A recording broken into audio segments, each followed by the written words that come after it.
magaalada hargeysa xanagada ku noolay laal maal jirayo halkii laygu dhalay weyaan ku abuuriyo magaalada hargeysa xanagada ku noolay laal maal jirayo adaniga dardaarna anidin hormariye aragtiyo karkiiba amashii u bahayo eeshadii halgeliso alaaleel tallabada aniga magacaygu waa cismaan diiriye kulane naynaastaydan carabay baa la yidhaahdaa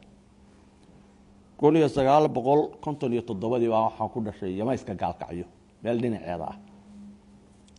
intii ka dambeysay arladan wareegayay dugsiga isagoo hoose waxaan ka baxay dugsiga ummadda ee gaalkacyo dugsiga dhexe maxamuud xarbi oo muqdisho aan ka baxay dugsiga sare anigoon ka bixin oo dhigta ayaan wadanka ka baxay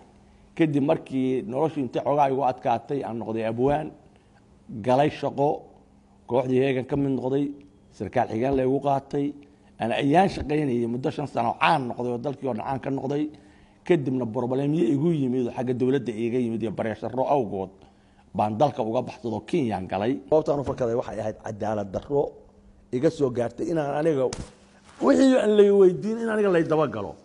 qof shacab oo la daba galayo ninka sida caanka u ah oo wadanka u shaqaynayay oo aan waxba la weydiin horta February 12 baan wadanka baxay waxaan galay Kenya 20 cisho meelahaas xabsiga iyo eeriyada ku jiray meeshaas kala leegeeyay diyaarad baa la iga saaray markaan 20 cisho ayana joogay dirnaba igu dajir dirnaba xereel iyo boolis ma sadan iyo habeenkii lagu rogay habeenkaas waa joognay minu aniga iyo ninkaas Axmed Cabdi Barqadle kabsay daan baa laga oran jiray Soomaaliya ama garatay annagu Barqadle aanu bixina oo reer Booramo aha labada yaaraas halka galay dirnaba aan tagnay ololihii baan bilaabay marka dad qoristii dhalinyarada soo qoray dhalinyaradii baan marka wadnay radio play baan ku bilaabay radio play waxa la yiraahdaa yani adiga aragtidaadii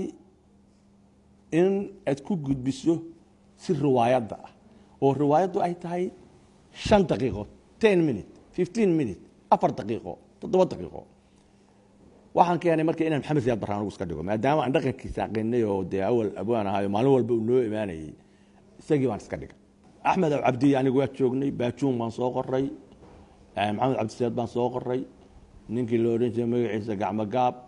ninkii loo oran jiray Saafi Cabdi Xaashi iyo Arbow kadib bay noo yimaadeen Djibouti baan ka keenay Djibouti waa la ii diray oo ayagoo kooxo joogay Djibouti waa la ka soo kacay qodobka marka walaalay anigu waxaan ahaa agaasimaha fankiisa suugaanta riwaayadahaas baan sameyn jiray heesaha waxa kamid ah kooxda waxa kamid ah ninka la yiraahdo magaciisa leeska ragii ahaa Ismaan Diiriyo kulan badxuu ahaa Maxamed Mooga Liibaan Axmed Cabdi Barqadle Maxamuud Cabdi Sayd Xabiib Cabdi Doorshe Baajuun Shiraf Faray Saafi Cabdi Xaashe Cabdi Raxmaan Cabdi Maxamed Afcase Arbow Gacmo Gaab Cabdi Khadar يعني dad wax badan bay ahay gabyaagu waxay ahaayeen Khaliif Sheekh Maxamuud Xasan Daahir Khalaf iyo Maxamed Cali Walash marka koox kulul bay ahay photography-gana waxa joogay Gacayta Cabdul Cudweyn propagandadana Cali Ciis baa joogay idaacadana Salmaan Daahir Aqwarshe suugaantana aniga joogay afarta yaraata meesha wadnay laakiin waa markii mid ka tago mid kale oo kula jooga si waday waxa meesha yaalba anaa sameeyay هذا محمد موجهز وكله صدح بان كحسوسته يعني سومالي مهر الداهدية دقن كيما حبيب استاقبا يضا يهركي تايمامين مدوبا هواشي الدنيا دو مهوس لبادي القلين با هواي يسقواشي مرحكي سيسد كيسا ريريها اياما انما مدبا يدبا هيدايبا وحانو هالقام ايام الضل كيقو هو اياه مقدوشنا مهارادي اللو سوده هلوبا من نوع عاسة باي حي مدينة waxay ahayd tolaahi reer Hargeysa halka iga jirtaan bay dhaxantu iga haysaa oo wixii macnaha annagu mar boqol aan kicineynay ma fahamto horta dagaal baan ku jiraa ma ogtahay waxa kamid ah halgan iyo ku aaminay kii ku hilinaya hilba ila wadaago hadba horumarkaaga iyo hadafkaaga guudnimo كان هرجر كجلين وهرسيدا ولا كه صايم هذا كران يعني شباب عرتي واكم ذها يعني واكم وينو كلك يا حمر anoo 12 sano hayinimo u laadsan midka lahan qarsoon iyo lafajabinta wado oo lugooyo maatadaydi lama oga cideelay ma loolankayga iyo lahashada ilowdaan garataan lilaahi laqdaba inay ka adag tahay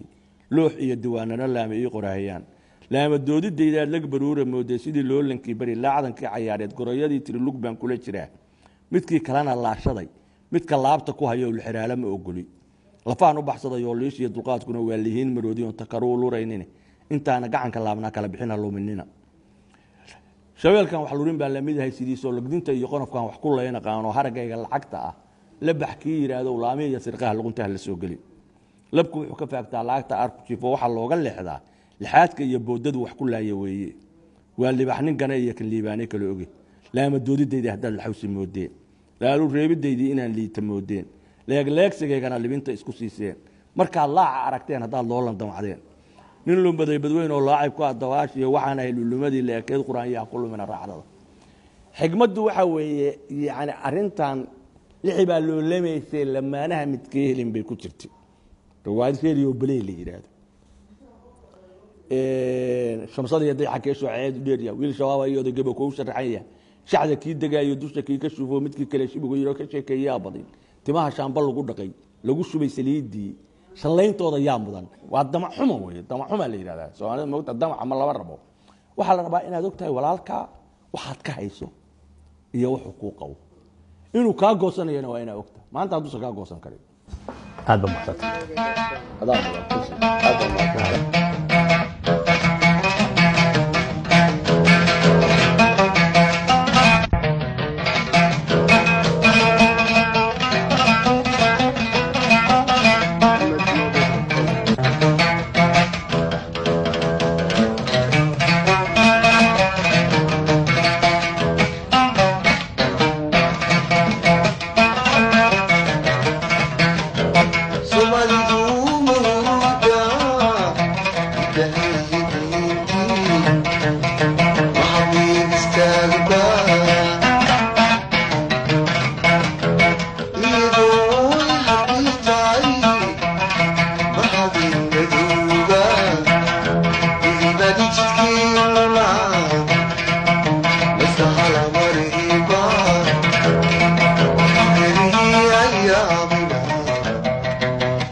وباشي أدركنا ومسلمة